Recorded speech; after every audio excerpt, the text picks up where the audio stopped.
satellites do exist, okay? But I am of the belief and understanding that there is no possible way that anything weighing over a ton is being put in the nose cone of any rocket. I don't give a shit how powerful the rocket is. I put out videos, you know, explaining to you guys what Don Pettit, NASA astronaut and PhD, who talks about the tyranny of the rocket equation. I put this out, and he explains. I don't explain it to you, but he explains how it is dumb mass, meaning extra weight, material, and scientific instruments, literally affects the entire performance of a particular rocket based on the amount of fuel it needs to have on board to do what it needs to do. But there's no way, I don't give a shit what type of physics science that they're engaging in mathematics. There's no way they're sending something up in the sky on a rocket that weighs over a ton and allowing it to maintain its aerodynamic stability and remain control and stay in control, where that rocket is not spinning out of control and basically exploding in the sky.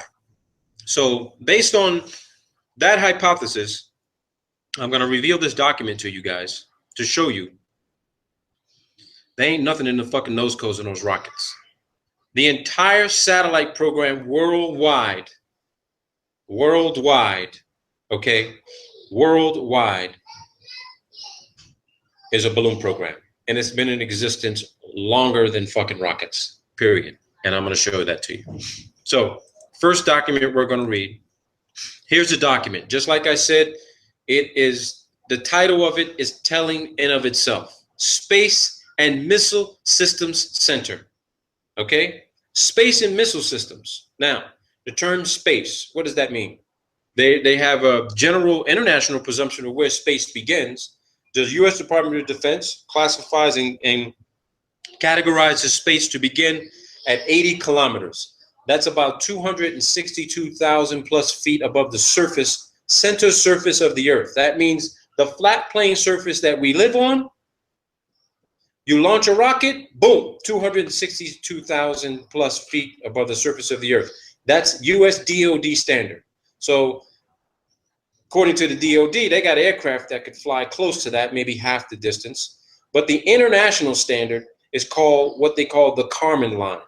Theodor von Kármán developed, him and a bunch of physicists and scientists from all over the world, including scientists from the United States, established in the 1940s that space actually begins at 100 kilometers. For those in the United States, that converts to 328,082 feet above the surface of the Earth. Okay, that is where actual space begins. Now, what is space? We can have several definitions of what space is. We don't fucking know. They're still studying it as we speak. So space definitely, that at that altitude, even at DoD standard, we got a serious lack of oxygen and all of the components and pressure and environments that are consistent on the surface plane of the Earth. Okay?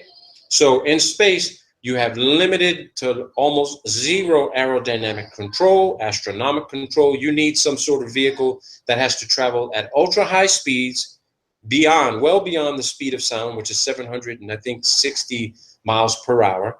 Okay? It has to be traveling at high speed, you know, for it to maintain any sort of aerodynamic stability and function and control at those altitudes. So, Space and Missile Systems Center. This is an interview with Lieutenant Colonel Harold E. Mitchell for the Corona program.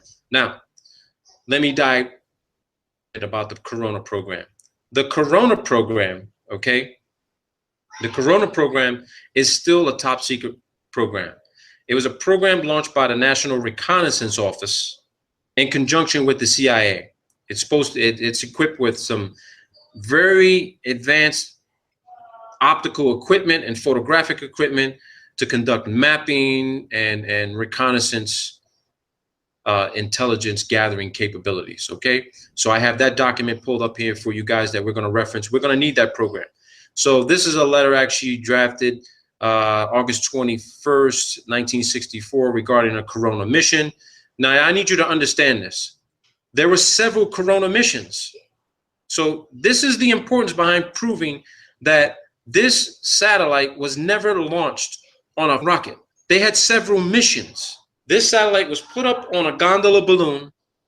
It did its thing for however many days or months, and then it was captured by a C-119 multi-engine turboprop U.S. Air Force cargo plane, specially outfitted to capture this thing to capture it using some sort of tailhook type of device. Okay, so I'm not going to read this entire document, but there's specific sections of this document we're going to address, so I can prove to you guys that satellites are not floating around above 100, maybe 100, 200,000 feet. They are literally 10 to maybe 50,000 feet above the altitude where U2 optimal flight range is. So, and I'll show that to you as well. The technical specs for U2, they can go beyond 70,000 feet, okay? Beyond 70,000 feet. That's not their max operating altitude. They can go beyond that, okay? Now, the reason why I chose this document is for one simple reason. Although this activity occurred between 1954 and 1956, and Corona program is 1958 to 1962, the subject time frame involves about 20 years, 23 years. But look at the date of the interview, people. The date of the interview was October 1st of 2003. Now, what significance does that play? One, to me, it's fairly recent. Even though this is 2016, that's 13 years. Okay, this document was recently declassified as an interview, but it's also interesting to note that it was conducted by the Space and Missile Systems Center. So Robert McCulley was of the History Office at the Space and Missile Centers at Los Angeles Air Force Base.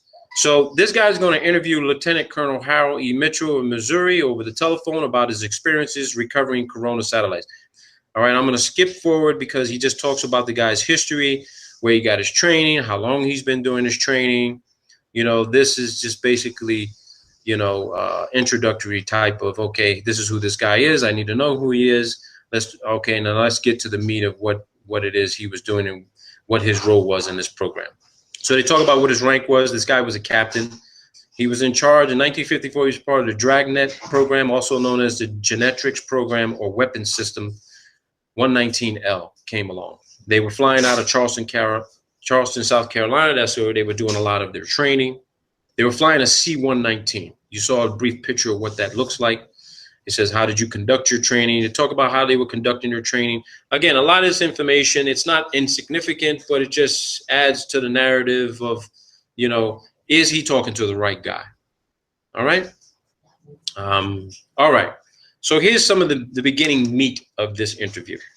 McCauley asked Mitchell, Captain Mitchell, did you ever recover the Dragnet training capsules at night? Mitchell says, it's impossible to recover at night. The only time we flew at night was during our instrument training. We didn't fly our emergency training at night either. We did all of our training instrument flying 16 hours a day.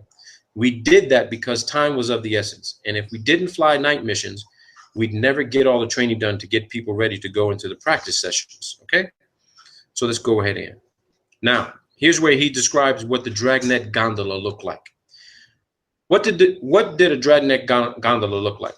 Well, we used similar parachutes except the Corona program or Discoverer program only used one chute, okay?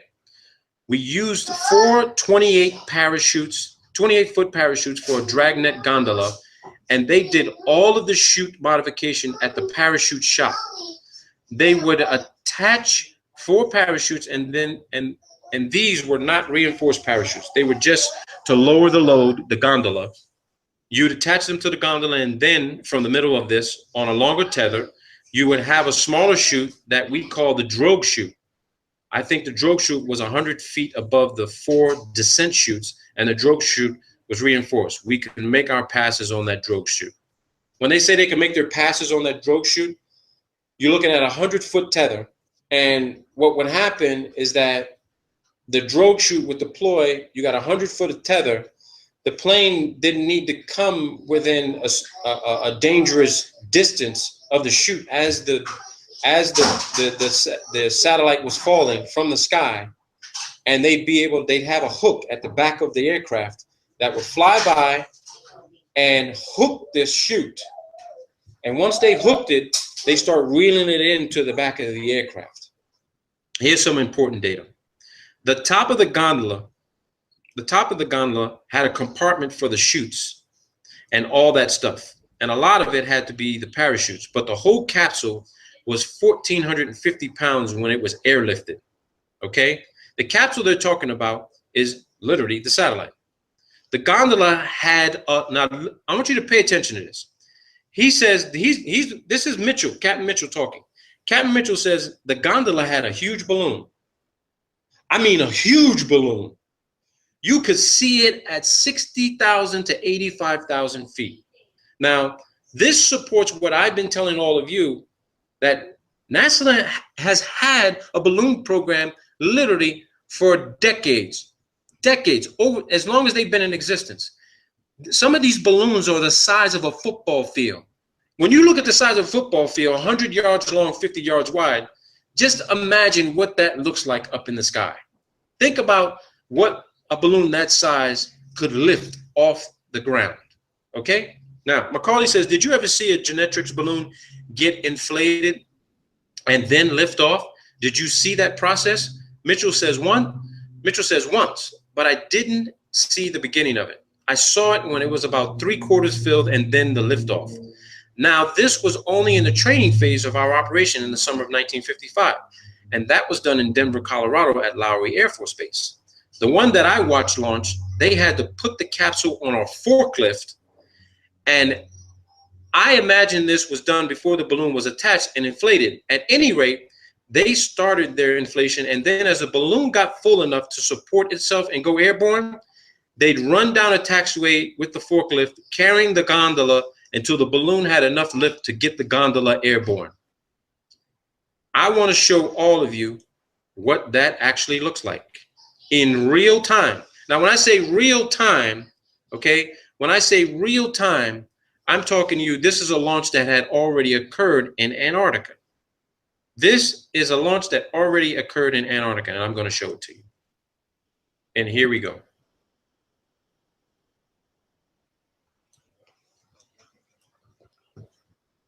I just read this to you. This balloon launch took place in Antarctica, and it's an 8,000 fucking pound telescope satellite. There goes the mountains in the background. Here's a visual description of what I just read in that document.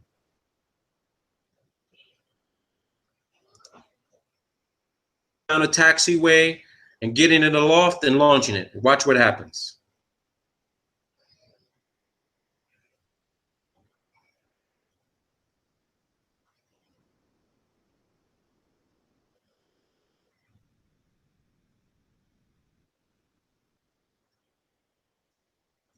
If you like apples, how you like them fucking apples? That's 8,000 fucking pounds, people. 1,000 pounds.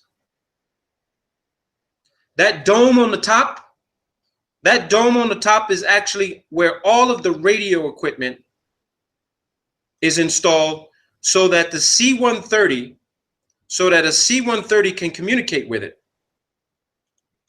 It sends off a signal so that when these aircraft are in the air, they can detect the signal while it's up at 85,000 feet, 100,000 feet. Today's balloons get to about 130, 150, 180,000 feet, okay? And at nighttime, when the helium air is cooled down, the balloon drops in altitude about 10,000 feet, maybe 5,000 feet. And then when the sun shines back up on it again, that hot helium air expands and the balloon raises in altitude again. So you have this oscillation of losing altitude, gaining altitude, losing altitude, gaining altitude. Now, for anybody that hasn't paid close attention to what the ISS is doing, The ISS is doing the same fucking thing that balloons do. And I'm going to prove that to you as well, that the ISS, if it exists, which now I'm of the conclusion that it does exist, that means that the ISS is up in the sky. It's not at 245 miles.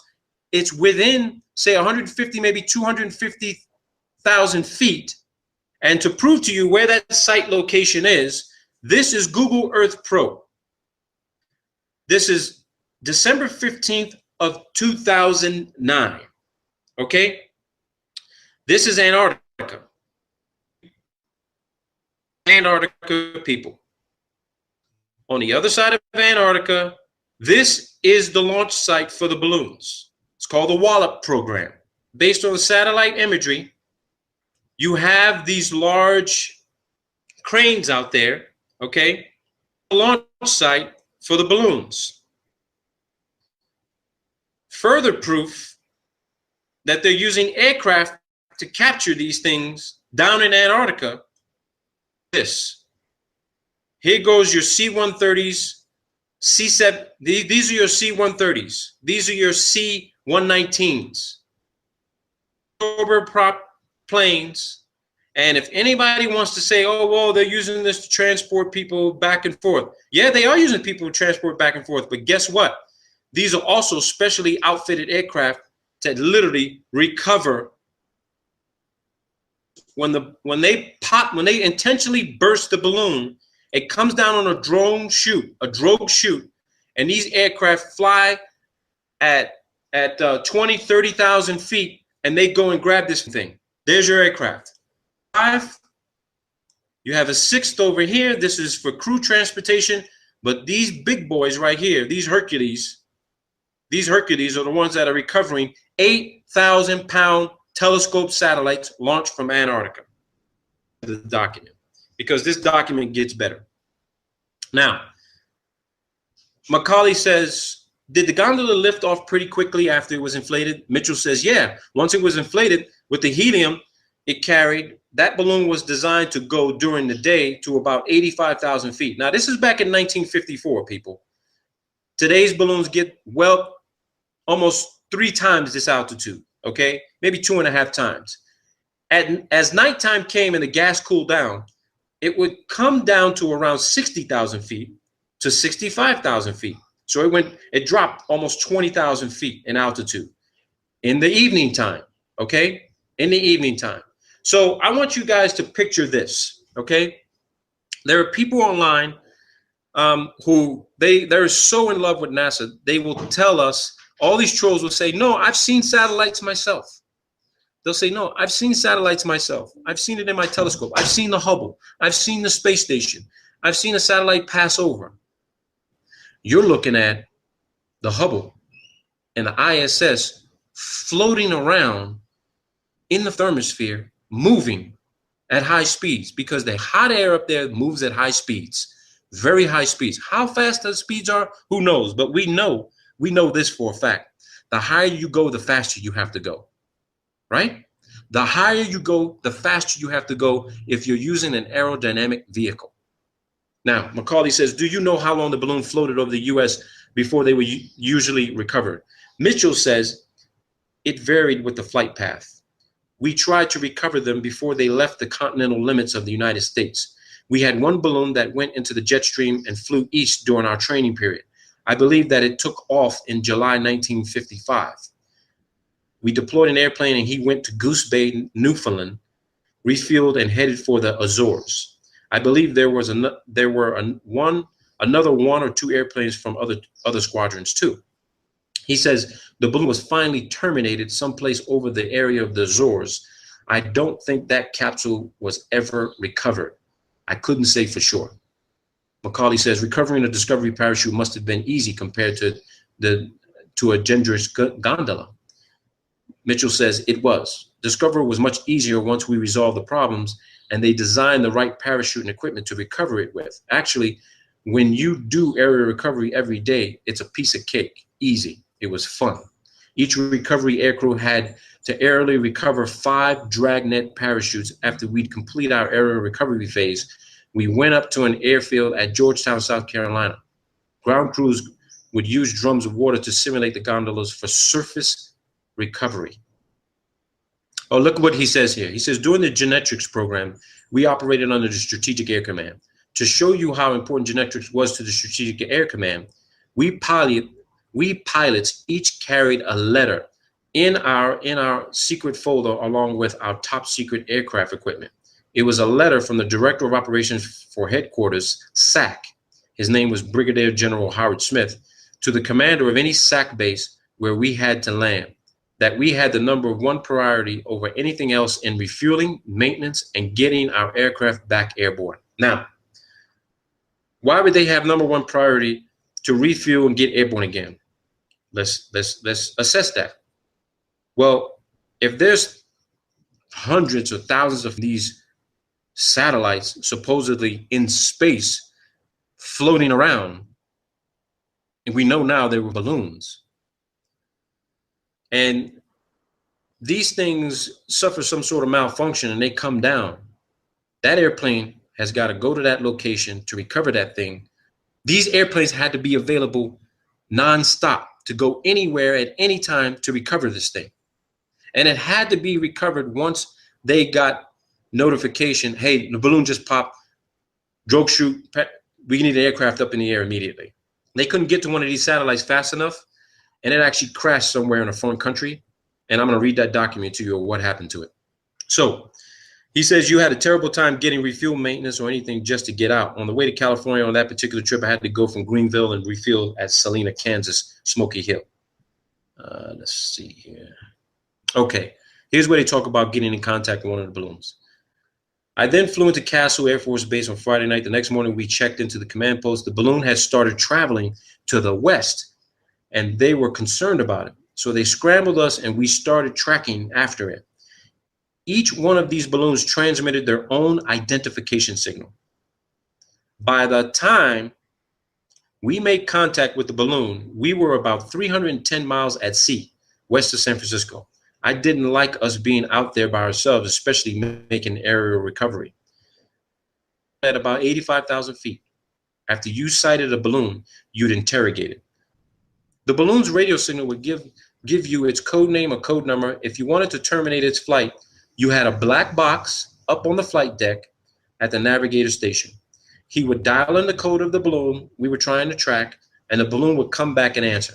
Then if we had clearance from the Charleston Air Force Base command post to bring the balloon down, we would insert another code.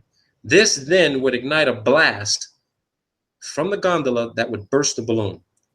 After we terminated the flight of the balloon, here's what they say. It would do very much the same as the Discoverer did. It would fall so far, and then the drogue chute would come out. The chute would slow it down until it was at an acceptable altitude and airspeed. And then the parachute would get fully deployed. It was late. Listen to this, people. It was late in the evening when they authorized me to terminate the balloon. Macaulay says, once you recovered this gondola, what happened to it at that point? Mitchell says, we made the recovery on it, brought it back in. We were very low on fuel. I told them I was going to Castle Air Force Base to refuel. Then they deployed us to Offutt Air Force Base, Nebraska, where we delivered the capsule there. Where it gets interesting for me. Macaulay says, after you landed at Offutt Air Force Base to drop the gondola off, how did they unload it and take it away? Mitchell says they sent people out and it was offloaded. Where they took it to and what they did with it afterwards, we didn't know. That was not our mission.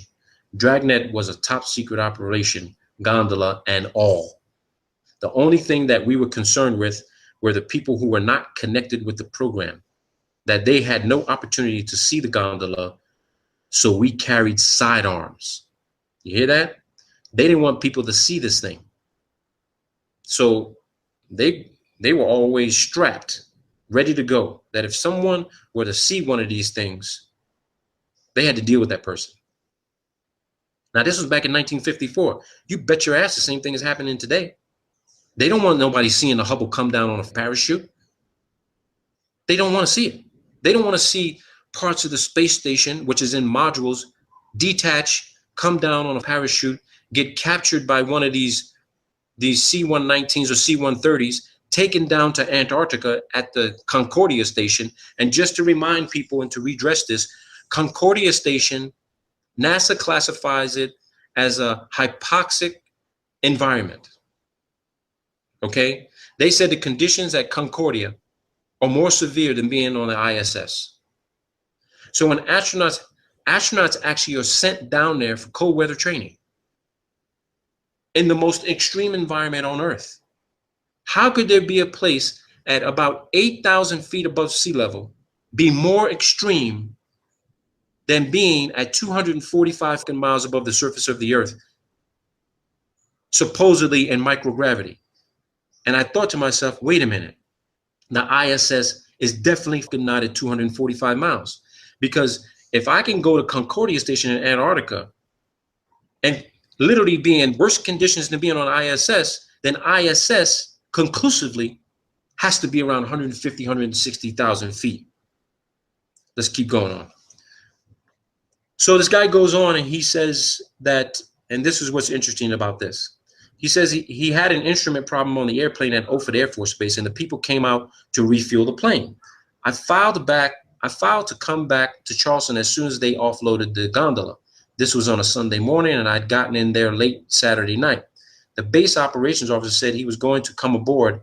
He wanted to check Form 21A, which is my maintenance form. I lost an inverter, and I had a bad generator, but I didn't want to fool around and stay at Offutt Air Force Base on a weekend trying to get it repaired. So while this guy's at this base, this captain, okay, some lieutenant colonel, he says he was a lieutenant colonel, and he tried to come on board our airplane. And here's what happened. The captain, Mitchell, says, I said, I'm sorry, you're not allowed on board.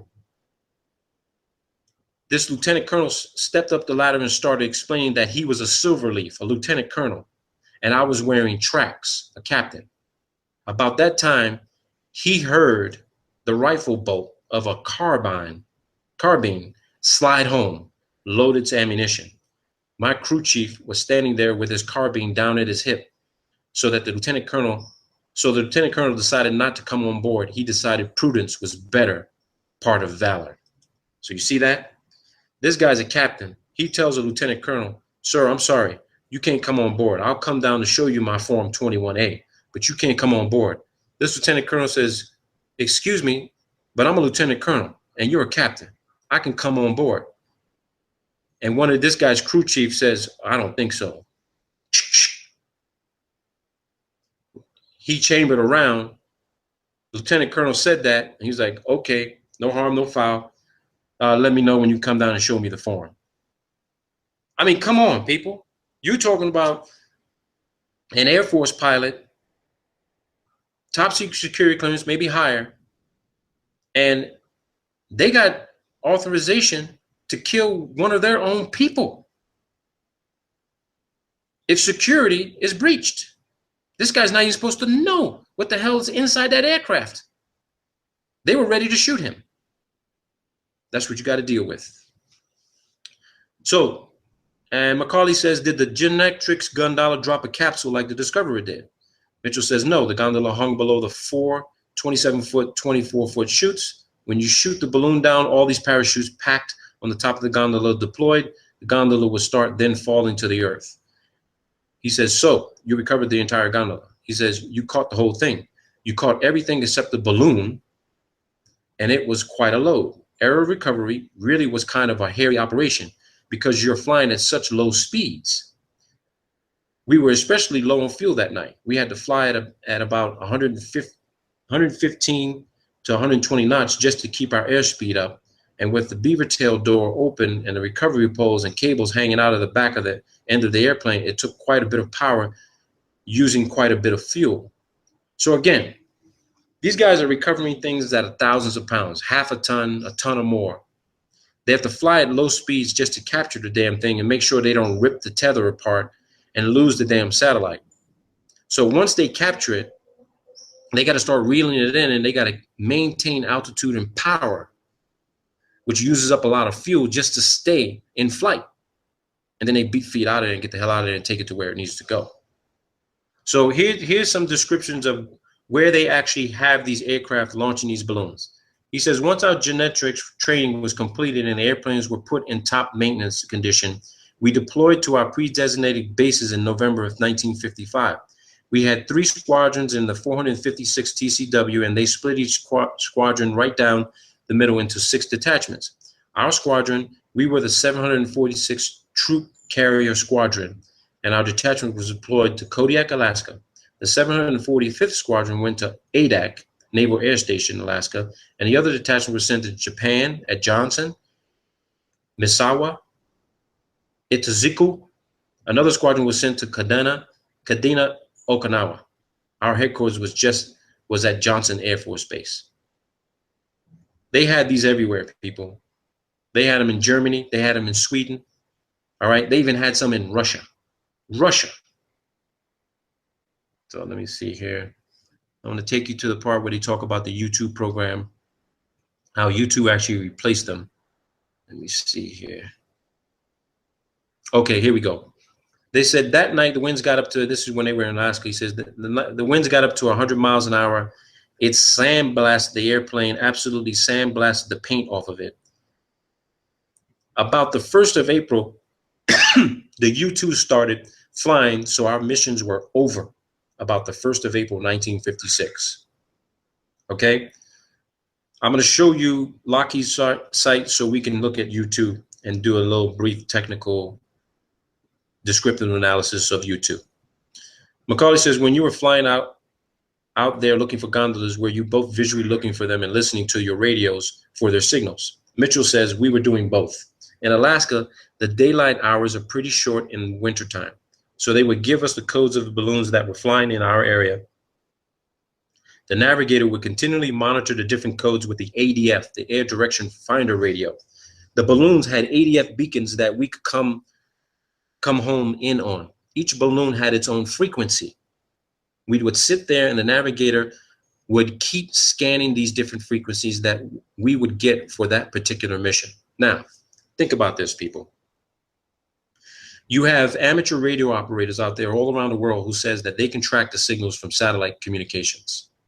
Now, I'm not doubting they can track satellite communication signals. But let's be clear. What we've all been led to believe what a satellite is something that is so far advanced and technically incredible that is floating around up there on its own. We see these on videos. We see this on television. Oh, look at this satellite. It's always a CGI photo or video or some sort of artist rendition of what the satellite looks like. It's a drawing.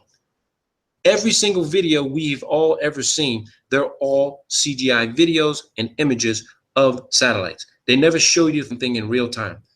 Why can't they show you in real time? Because it's not where they say it is. But what is up there is a real satellite, but it's not at the altitude they claim it is. It is giving off a frequency and signature. It is floating in the sky, but not unaided. You only see it at night, and when you see it, it's the moonlight or the sunlight reflecting off of this. Now I know why these satellites have to have these gold and aluminum reflective surfaces, because they are maintaining the lie, fraud, illusion. Oh, look at the satellite up in the sky. You see the sun reflect off of it? There it is. But you don't see the tether. You don't see this dark colored black balloon floating in the nighttime sky. So here's what the guy says. About how many balloons would you be looking for at one time? Mitchell says the number would depend on the balloons identified in the daily mission, frag order, fragmentary operations order. Their codes would be listed. So each one of these balloons has a frequency and a code. This guy's saying, I think it was 10,000 feet the beacons would continue to function. We thought that they went down and were in the snow in the Brooks Range or some of the other mountains up in Alaska. He says, did your unit tell you the purpose or the mission of the genetics while you were doing this? He says, yeah, we knew. The balloons were launched from Norway. Look at this, people. The balloons were launched from Norway, Denmark, West Germany, and I think some from Turkey. In the winter, February of 1956, there was an article in Time magazine about the Russians complaining about our overflight of the Soviet Union with these balloons. Holy shit, people. I mean, really. The Russians were complaining about the US flying over the Soviet Union with balloons. The Russians were complaining about overflights of the Soviet Union with balloons. They had any number of gondolas stacked in the Sperodonivka Palace driveway of Foreign Ministry. Molotov. It was just unbelievable. He had many of them. What they're describing here is this. The Soviets ended up capturing a shitload of these fucking balloons the US was sending up in the air. And they would literally send their aircraft up to capture them and bring them down. Now, you got to think about this, people. This is absolutely mind-blowing. You're trying to tell me that we've been spending trillions of dollars for over 60 years for a satellite program they claim is going up on a rocket, and it's just a balloon you can buy from a hobby shop? Oh my God. This is incredible. An interesting fact, the airplane I flew during the Corona program had many recoveries of balloons than any airplane in the 456 wing. It was flown by Captain Slaughter Mims. And I think Slaughter recovered 3 balloons near Japan. He got more than anyone else. Slaughter had a lot of success. And he's describing the same aircraft that this guy flew. Okay? Here you go. This guy, Macaulay says, how successful was the Genetrix program? Mitchell says, none of the pilots associated with the project was ever permitted to see any of the genetic film that was recovered. The film was stored in the vaults at Air University at Maxwell Air Force Base, the last I heard. I was at Air University Film Library in 1957, and I asked if I could see the film, but they wouldn't let me because I didn't have need to know about it. Outwardly, I understood that it was a fair success. We knew more about the Russians than we would have without Genetrix. It wasn't good enough to continue with in conjunction with the U-2. It was like the U-2 wasn't as good as Discoverer. I have a document and a study on Genetrix done by a gentleman up in Minnesota. It gives the number that was recovered. A lot of the gondolas went into the water and were never recovered. They had a saltwater plug in them that dissolved when the plug came in contact with the water and eventually sank the gondola. That's what they say. That's what they say. Now, get this. Macaulay says, did the public ever see the Genetrix gondolas and think they were UFOs? Mitchell says, I never heard of any reports of that nature, if there were any. There could have been. I don't know. You know, it's been so long since that operation. I don't recall any newspapers that might have said that they were UFOs. I know you could see the balloon. Listen what he says. He says, I know you could see the balloon very easily from the ground. It looked, here you go, people, smoking gun. It looked about like a silver dollar during the daytime because you couldn't see anything attached to it. You see this for yourself, people. He said you could see it from the ground and it looked like a silver dollar during the daytime because you couldn't see anything attached to it. So for all those naysayers out there that claim they've seen the Hubble, they've seen the ISS, they've seen other satellites and shit floating around in the sky. Think about this. That reflection that you see with the sun reflecting off of the aluminum surface or whatever type of aluminum, whatever type of shiny reflective material they're using for these satellites, carried by the jet stream, flying around a specific territory that is tasked to fly around in. Macaulay says, at that time, did you normally call the program Dragnet or Genetrix? Mitchell says, we called it Dragnet. Genetrix was a classified code name for the program like Corona and Discoverer. Dr. Alvin H. Howell was the brains behind the balloon program. There you go. They lost one of these, okay? They lost one of the Corona satellites on a balloon, okay? This is a letter written to the Deputy Director for Science and Technology at the National Reconnaissance Office, okay? This was released, declassified and released by the National Reconnaissance Office November 26th of 1997. in accordance with Executive Order, I think that's 12958. Subject, Corona Mission 1005 incident. This memorandum is for information only. Corona Mission 1005 was launched on 27 April into orbit. Orbit. They're considering orbit to be space. We know it ain't fucking space. All right? But that's moved. Let's continue on. Recovery attempts commencing 2 May were unsuccessful. Attached here too is a chronology of operational reporting received on this mission.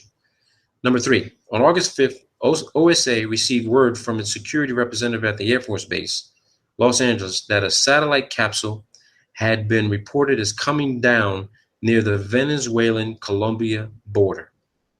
The actions taken by OSA upon receipt of this information are detailed in a separate attachment. As a result of the investigation by the OSA in conjunction with the Caracas station and the embassy attaché office there, the following facts are noted.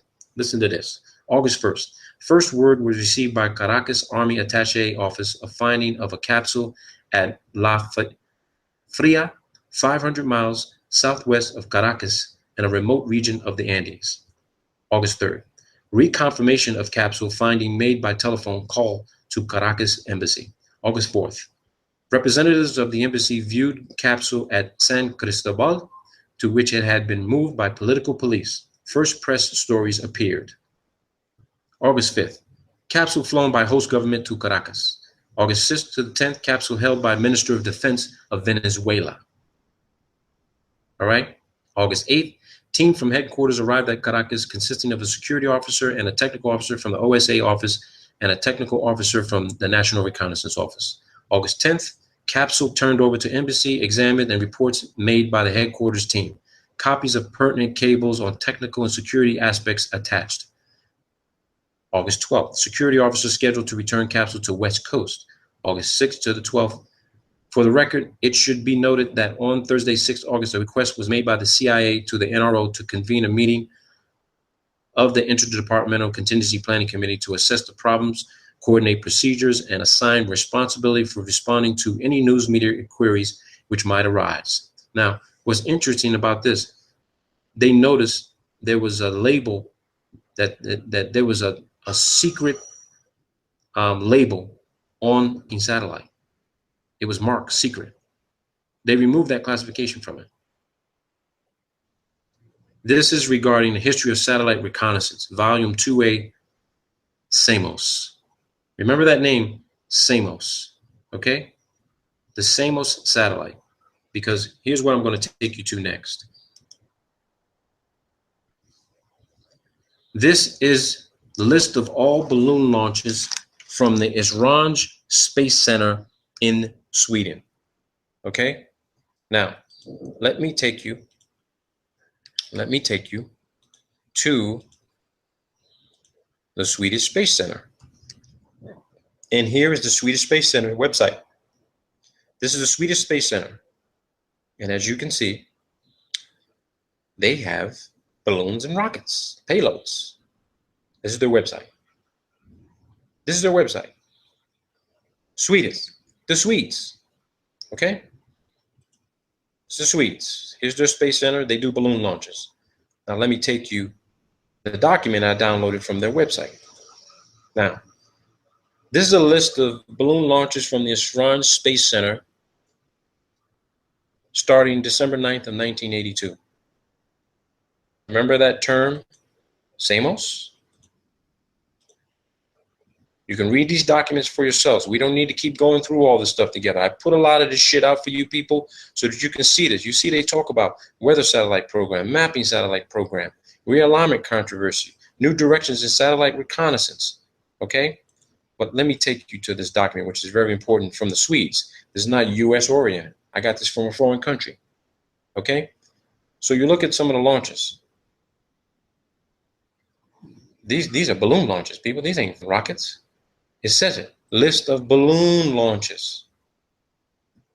There's going to be some things here that you may see that are going to catch your eye, all right? Because I want you to look. You see the campaign, you look at the payload, all right? You got campaigns and payloads. And we're not going to go through all these codes, but you're going to see something that's going to catch your attention. All right? We're going to keep going through this. All right? Keep going through it. You're going to see something that's going to catch your attention, that's going to blow your mind. You see this, people? What does that say? Mir. That's the Mir space module. February 24th, 1997. Here goes another one. Mir. March 17th, 1997. Mir. Okay? I want you to see these things. All right? I want you to see these things. Let me take you to another one here, because there's let me hang on. Let me see. Here we go. Two more. Mir. February 18th, February 19th, 1999. Mir. It's the Mir space module, people. On a balloon. The ISS does not exist complete the way they show it on television. Here goes another one. Mir. On a balloon. What they are showing you of the space station is a computer-generated image. They are not showing you the complete module put together, flying at 17,000 miles an hour. Here you go. Look at this. Support Mir. They sent up a support balloon to resupply the Mir on a balloon. On a balloon, people. Look at this. Orion. Orion payload. Look at here.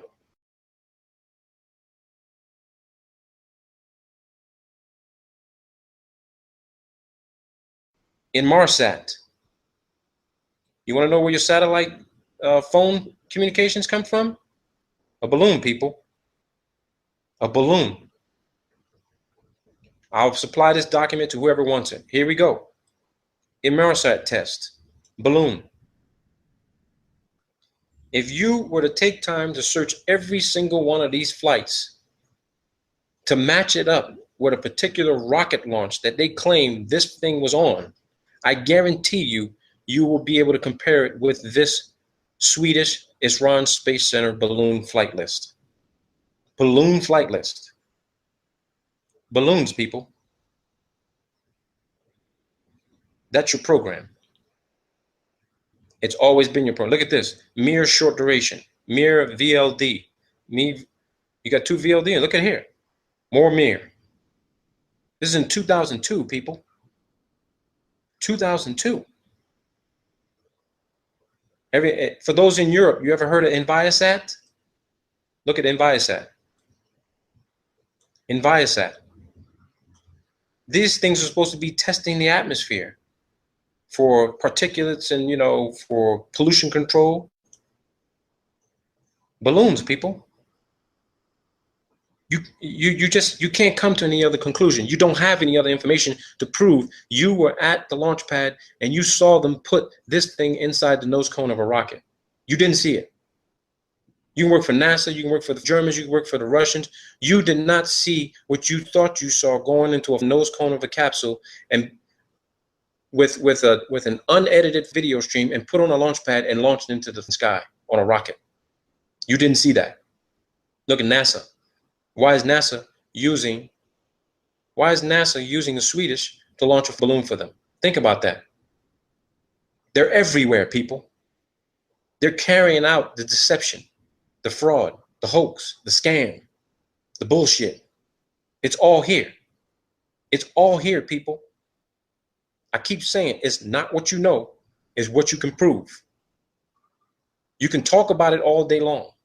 You can claim this is your theory, this is your hypothesis. You ain't got no documentation to fucking back it up. You just want to show some bullshit video and you're not a videographer and you don't know how to do video analysis. You got to get the documentation. And here's the documentation right here. NASA, 2011, LED, ESO, high wind. Just check these out. Because I have. NASA, 2003, 2013, Sunrise 2. Look at that. Balloon. Balloon, people. That's a complete list. It goes all the way to 2014. 2014, people. 2014. There you have it. There you have it, people. I don't know what else to tell you. I really don't know what else to tell you. Check this out. Just check this shit out. Check this shit out. Another satellite being launched from Antarctica. Check this out. You're going to love this one. That's Antarctica, people. Remember how we saw that circular launch pad? The bulldozer is smoothing out the ice and snow. Look at this. Just wait and see. Watch this.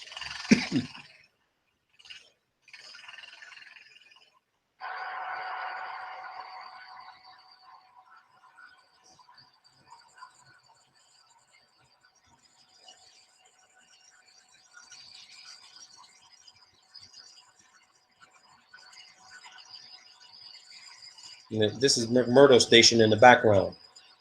McMurdo is right back here. They have line of sight to this airstrip.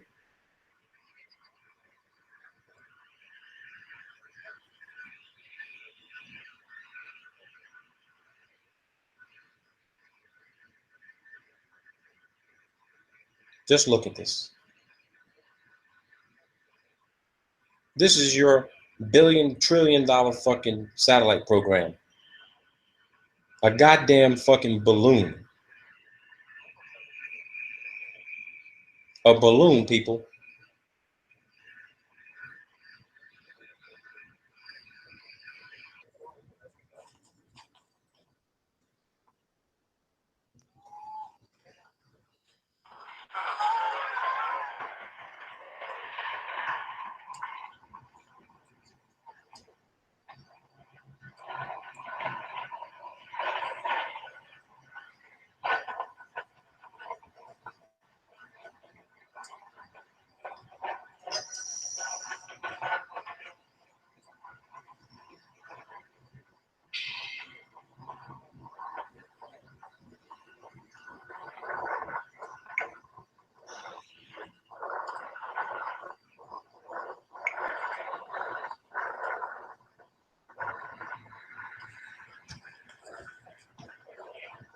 There goes fucking $20-30 million on a balloon.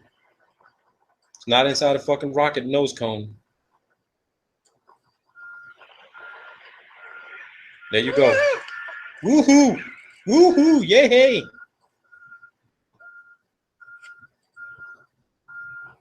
Now you want to know what NASA is spending all that fucking money for? On helium? NASA has spent a shitload of money on helium. So you got to ask yourself, what the fuck is all that helium for, right? You think, okay, maybe it's for the vacuum chamber. They're doing all kinds of testing. No, bullshit. That fucking helium is for their fucking balloon program. What else would you use fucking helium for? What would you use helium for? You use fucking helium to fucking float. It's at 18,000 feet right now. Come on, people. This common sense. This common fucking logic.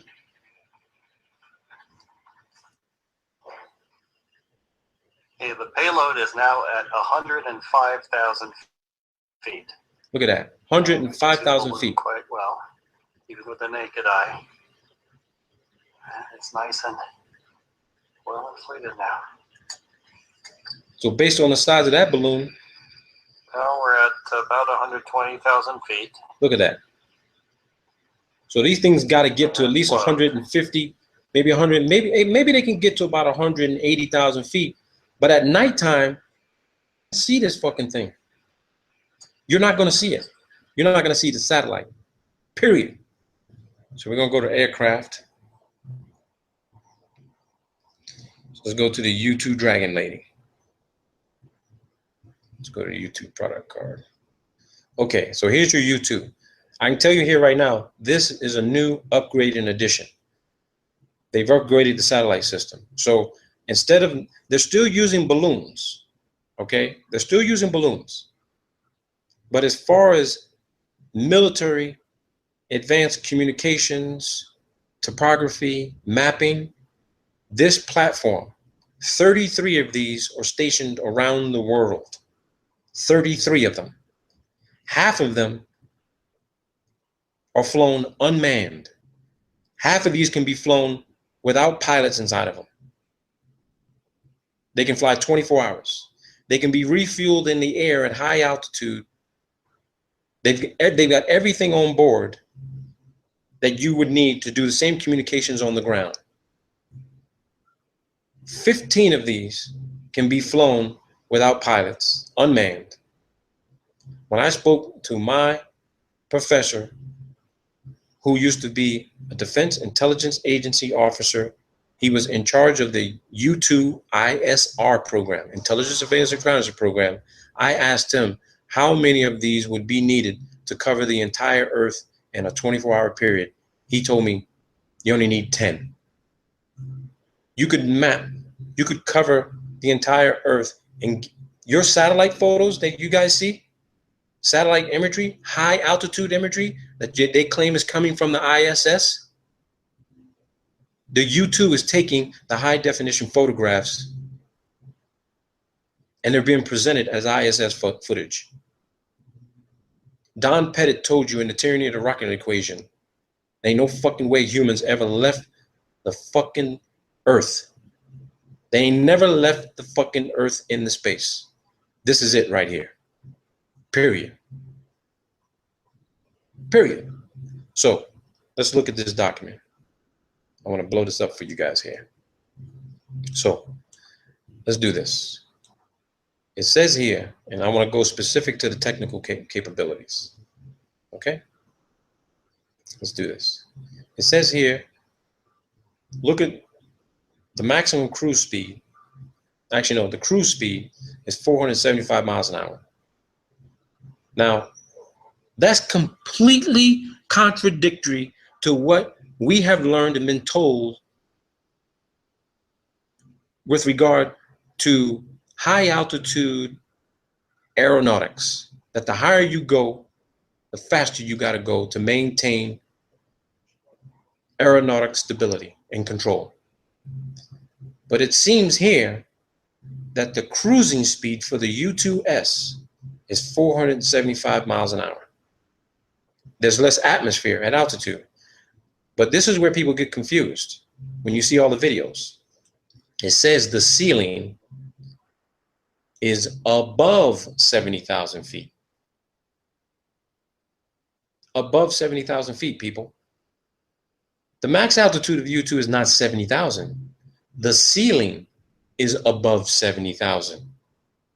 The range is greater than 6,000 miles. Which means if the cruising speed of U-2 is at 475 miles an hour and it can go above 70,000 feet, that means that there's definitely atmosphere that is breathable. You can operate in it above 70,000 feet. And you use less fuel at 475 miles an hour above 70,000 feet. This is the cruise speed. Maximum weight, 40,000 pounds. So would you think maybe possibly they could put some sort of advanced optical scope on this bad boy? Because the Hubble was 27,000 pounds. Maximum weight of this is 40,000 pounds. So how much advanced imaging and communications equipment you think you can put on this platform? It's twice it's twice the mass of Hubble, flying at above 70,000 feet. Here it is right here. And look at the price. Here's what's interesting to me, the coincidence, people.